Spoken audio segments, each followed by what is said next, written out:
you aren't a movie and movie-related discussions, you've come to the right place. Who am I, you ask? I am the Wiz, and I am here today with... Zero. How was your 2 weeks, my friend? It was just back-to-back deadlines, and I am so burned. Oh, man. You told me a little bit about it throughout the few weeks, but even then, like, it was like, oh, I'm so tired, and, oh, fuck this. It's like, I'm gonna go to bed. I'm like, oh, wow. That's something else. Oh, yeah, that was pretty much all of last week. It was just kind of like, oh, God, this day burned me. So many things to take care of. I'm going to bed. I know it's 8 o'clock, but I don't give a shit. Yeah, I remember how that is. Are you past that, or are you still at that point? Some folks in my industry have basically said, oh, you thought that was crazy. It's only getting started. I'm like, oh, God. Oh, lovely. That's terrible. All right. About last week, I just want to give a heads up. I did intend to do reviews last week. Unfortunately, I got sick. And I had a sore throat, cold. And I was miserable, too. Like, I would be terrible to deal with. And I sounded like crap, too. So I just canceled everything for the week. And we're going to do all the reviews that I had last week for this week. And we'll go moving forward from there. So, again, sorry about that. And sorry I didn't post anything on socials. I really was just miserable throughout the entire week. So we are here to review the 1985 Japanese comedy Tampopo, starring Ken Watanabe, directed by Juzo Itami. I gotta be honest, Zero, these are one of the films that I decided to watch because I've heard so many people glow about this movie. I frequent a lot of forums, a lot of pages on Facebook, Twitter, when it comes to film discussions, especially with the Criterion Collection, and a lot of people raved about this movie. So that is really the reason why I chose this movie. Are there any kind of movies that you have that you just keep hearing people like glow about, and you're like, well, fuck, I gotta see this movie, even though I'm not really that interested? There are a few. I just cannot think of them to mind, but I think that's mostly because my mind is still reeling from my workday stuff. But yeah. There are a couple in my mind that if I can remember them, I'll probably mention them or something. But yeah, there's always the few movies that people are just like, oh my God, you gotta drop everything and go see this. And I'm just like, okay, that's neat. I'm not much of a movie person, but you know, if I get a chance, I'll take a watch. And I always get worried when people make like almost hyperbolic claims like that, because it sets a very high expectation. Not something that I consciously think about, but subconsciously my mind's just like, well, if they're raving about this movie, it must be good, right? And then, you know, as a tale as old as time, sometimes someone will hype up something so much that when you go and do whatever thing that was and it ends up not meeting your expectations, you end up kind of underwhelmed. You're just like, wow, people got excited for this? For fucking this? Ugh, what a waste of my time. Yeah, and we felt that way with Everything Everywhere All at Once this past year. That got praised to high moon, and then when we finally saw it, we're like, that was it? Really? We've had plenty, and I agree with you, too, that not only with movies, but with games, where you keep hearing people going, oh my God, it's so amazing, it's this and that, and you're like, is it really? So you just feel compelled to watch it, and then I don't know if it's the hype or it's just how much praise is heaped upon it that finally brings somebody to experience it, to then say, it's not all it's cracked up to be to me. I don't know what that is. That could be a me issue, true, but I think that's just a basic human nature thing where the more you hear how good it is, the more you're like, oh, then it must be amazing. It must be the best thing. And then when it's not, it's like, yeah, that's kind of disappointing. All right, so why don't we get into the review of Tampopo, directed by Juzo Itami. We're going to do light spoilers in this one. Since it is a comedy, me and Zero kind of have a rule. When it's a comedy, we don't really do spoilers, because that'd be basically spoiling the jokes. So we're going to do light spoilers from here on out with this. Yeah, speaking of being overhyped, I don't get why people love this movie so much. I get it's a silly comedy, and there are parts of it that are kind of funny, in like a corny kind of way, but they're kind of funny. I'm going to be a little self-deprecating here and say that there are things in this film that kind of made me a little sick when watching it, to be completely honest. So if these things don't bother you, then I think you'll get more enjoyment out of it than this. So I'm just going to bear this in mind. But even taking that stuff out, which are really just 2 or 3 scenes, I came off of this kind of bored at the end and being like, this is not all it's cracked up to be. I would say it's decent in parts, but overall, not a movie that's for me. The main plot I thought was okay. It wasn't anything super special or anything to write home about. The main plot was okay. Some of the interluded vignettes I thought were kind of fun. The one that starts off the movie was kind of fourth wall breaking because it just kind of comes out of nowhere. Yeah. But then there's one that gets into cringe territory really early on. You're just like, ugh. With that particular vignette, with these two particular characters, it gets a little bit gross, and you're just like, oh, God.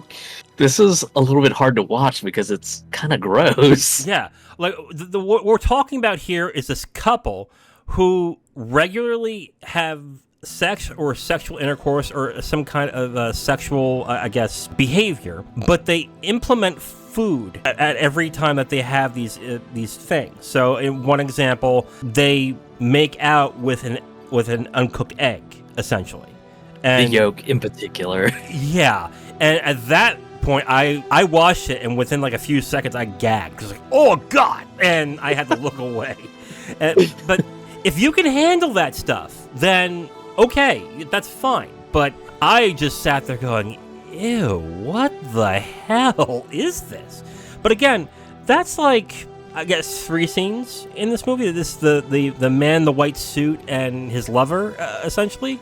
Yeah. But and then there was one vignette that was kind of funny to me, mostly because it involves like manners and food, because like in Japanese culture, manners and food are very important, because it kind of shows like somebody who has been taught their manners versus somebody who hasn't.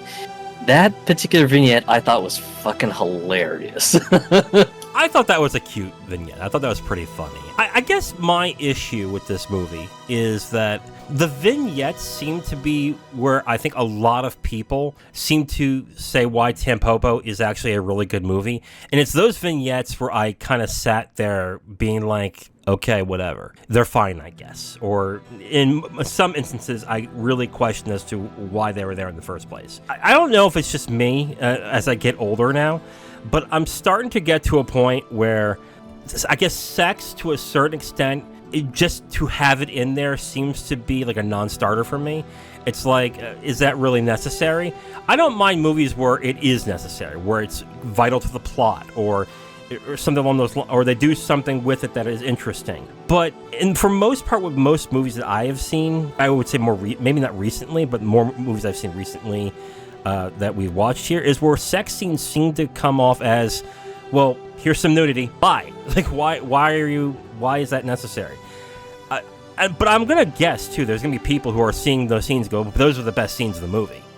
And yeah, that's your opinion, and I respect that. But I got to a point where I'm like, are these scenes necessary, really? What about you? What are your thoughts on sex scenes in films? I think in this one in particular, it's kind of a play off of the old-timey westerns in a sense, because when I was doing some supplemental research for the movie review, apparently the publicity for Tampopo was being marketed as a ramen western, kind of like how you had the spaghetti westerns back in the day, of an Italian filmmaker making a western style film.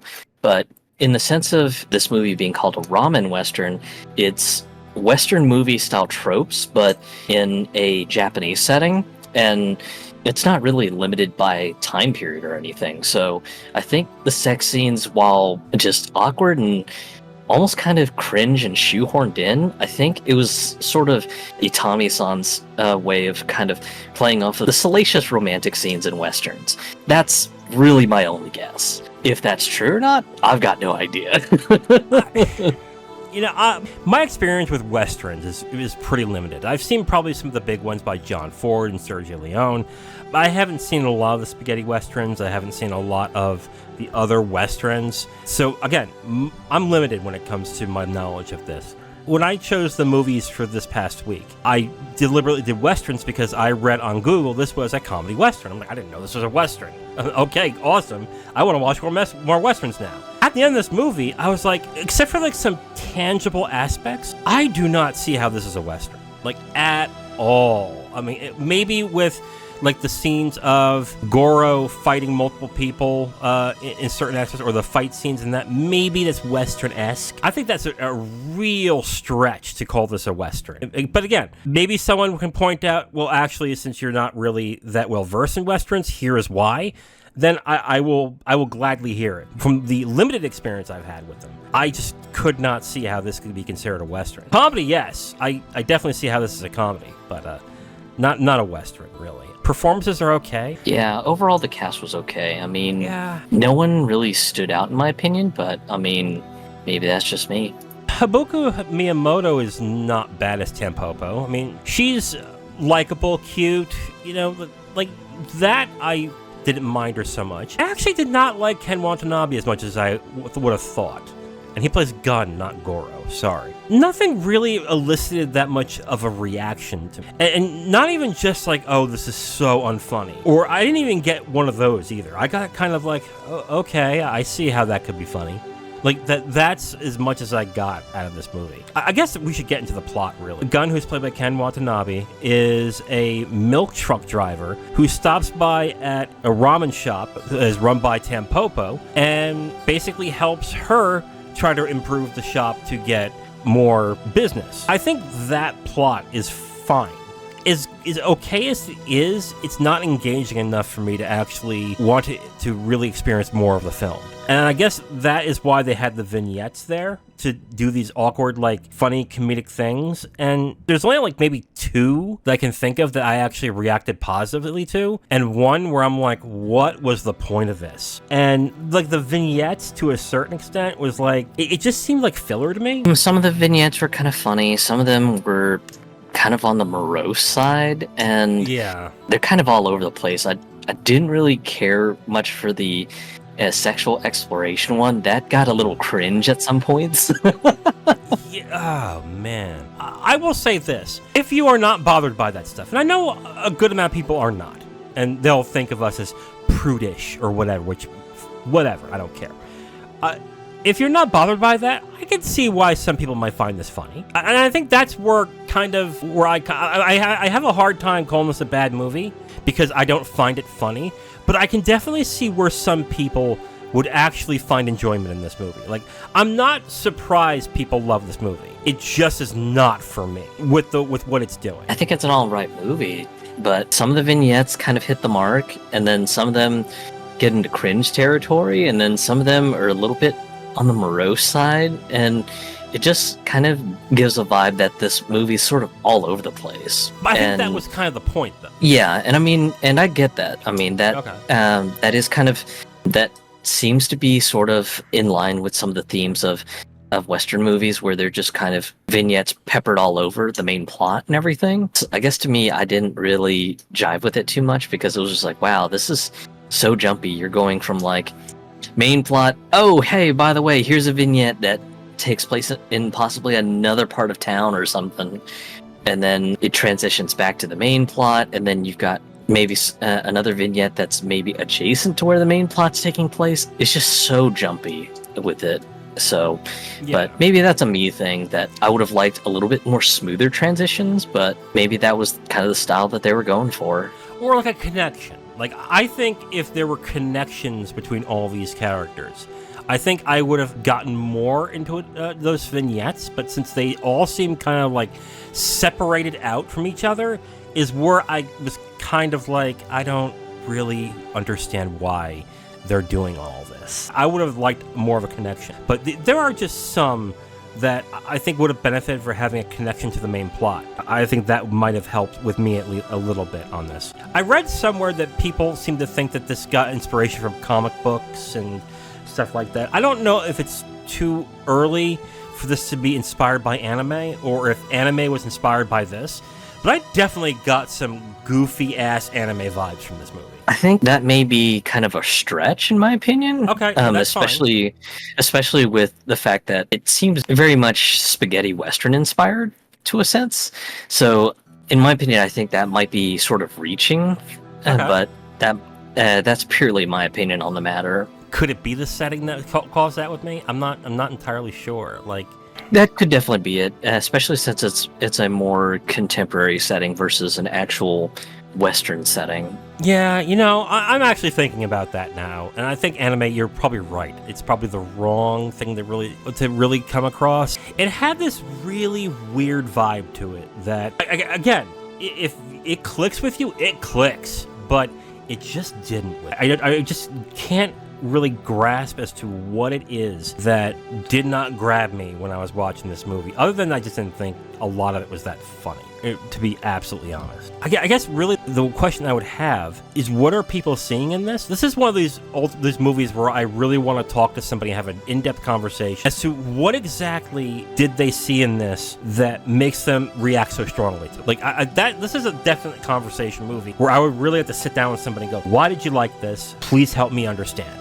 It's not like I can't grasp why somebody would. It's just that I definitely see something's there, but I'm not getting it. This one, I could see why some people like it, but even still, it's a little bit with difficulty for me to kind of agree and say, okay, yeah, I can totally see why you like it, but maybe this is one of the few films that I'm probably not in the target audience. Well, that could very well be, but there are film forums and there are pages that praise this movie, and I mean praise this movie. There are some posts that call this the best in the Criterion Collection, and that's where I was like, whoa, hold up. Are you serious? And that's where I was like, okay, then I gotta see this, because I'm a big Criterion Collection fan and I like to collect their stuff. So when I heard this is one of the best, I'm like, I gotta see it. I guess I really need to dive into a conversation with some of these people and really have them explain why. And not in like a, explain yourself, more like, I just want to understand, because there's something I'm missing here, and I really want to grasp as to what it is. I guess that's really my thing here, is that if I don't really grasp what the movie is trying to do, it's kind of hard for me to recommend it, and I'm kind of at that point.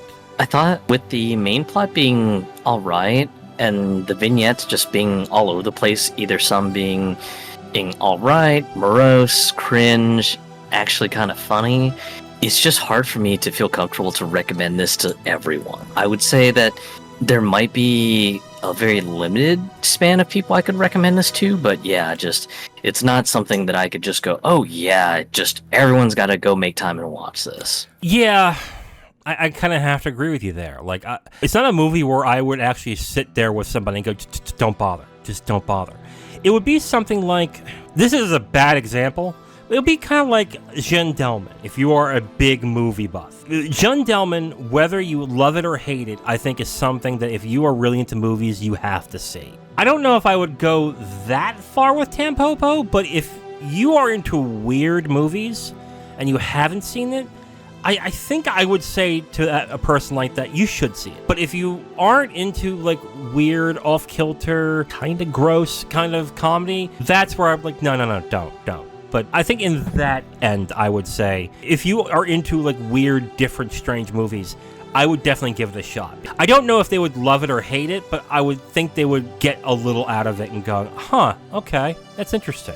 Something along those lines. This one, unfortunately, I'm probably going to have to give it somewhere to the tune of a 40%, because it's like I've reiterated in the main review, just the main focal plot of the movie is fine. It's nothing groundbreaking. With the fact that it's styled kind of as a ramen western with sort of the tropes that you would see in kind of a spaghetti western and everything, I get where the movie's trying to pay homage to its inspirations, but at the same time, I think it almost kind of does a disservice to the movie with just how disjointed some of the other vignettes are. And I would have liked to have had some sort of tying relationship to the vignettes and everything. Hey, this character actually knows this character, this is how we're transitioning over to this particular vignette or something. But instead, I think with all the vignettes sort of peppered around, I think it almost kind of makes the film feel disjointed as a result. But again, that might be just a spaghetti western sort of trope. So maybe I'm just not getting it because I'm not really the biggest person into westerns or spaghetti westerns at all. Some of the vignettes that I thought were kind of funny and interesting, I think those were the ones that kind of kept me a little bit more engaged, but This is definitely not a movie that I could easily recommend to everyone. This might be something for someone I could recommend who does enjoy Western tropes or spaghetti Western tropes, but especially with kind of the cringe sexual exploration vignettes, that would make it even further harder for me to recommend because, just you say, oh yeah, well, how do you feel about, sex on the silver screen? And if the person gets kind of prudish and grossed out, you're just like, oh, never mind. So yeah, I think that's kind of where I'm gonna probably be on this movie. It's ultimately fine, but it's just definitely not for me. I think we're gonna agree on a lot of this. I'm giving it 2 out of 5. I agree with you for the most part through everything. I just don't think a lot of it lands, and it's kind of hard to recommend this to a lot of different people. I think the ones that really like strange, weird film are going to be the ones that I think will really gravitate towards this, or don't mind some of the things that are in this movie, such as like the sex with food stuff, which I'm like, okay, cool. But it's hard for me to say this is a bad movie. It just really isn't for me. I just don't think I clicked with this very well. And this is just one of those movies I feel that you're going to have to click with in order to really get into it. And if you don't, it's just not going to be a good time for you. I'm not going to call it terrible. I think the main plot is okay, but the comedy vignettes in Tampopo just didn't do much for me at all. 2 stars out of 5 for me, 40% for Zero. This is one of the harder things to review because I can't objectively say this movie's terrible. I really can't, because I know deep down that I'm just not clicking with it. On the other hand, like, I can't also say to people, if you like movies, you should try it. Like, no. You have to be comfortable with certain things in a movie in order to do that. 2 stars for me, 40% for Zero on Tampopo. All right, Zero, well, I'm sorry.